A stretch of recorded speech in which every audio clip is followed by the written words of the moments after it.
Distingué Monsieur le Président, chers amis, permettez-moi de vous souhaiter la bienvenue en Russie.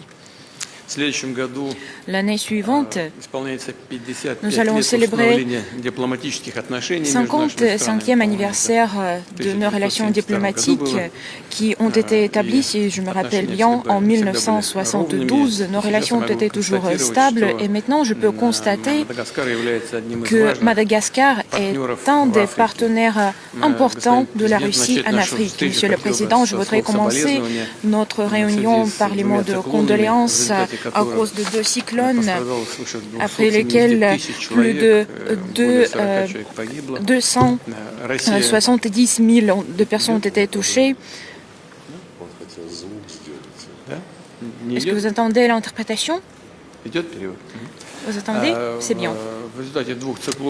Après ces deux cyclones, plus de 270 000 ont été touchés, plus de 40 personnes ont été tuées. La Russie, de sa part, entreprend des efforts nécessaires pour aider votre pays à assurer l'assistance humanitaire.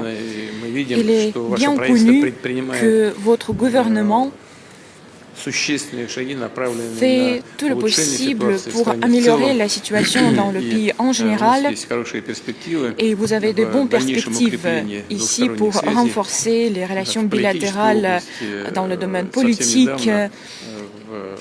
Récemment, la Russie a été visitée par une représentante de la délégation de Madagascar et j'espère qu'aujourd'hui nous aurons la chance de discuter toutes les questions de l'intérêt mutuel. Je voudrais noter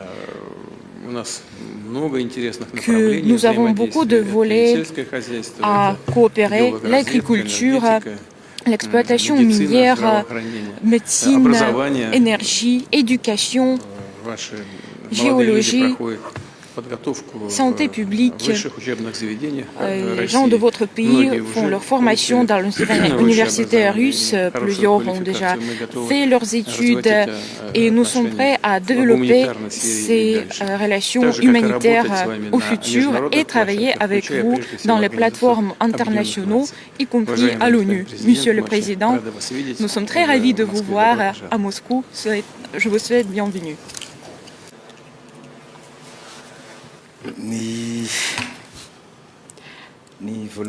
La première chose que je voulais vous dire, c'est le remerciement pour l'invitation qui est arrivée chez nous pour la Russie. C'est un grand pays que nous pensons qu'il va nous aider, surtout dans cette période un peu difficile.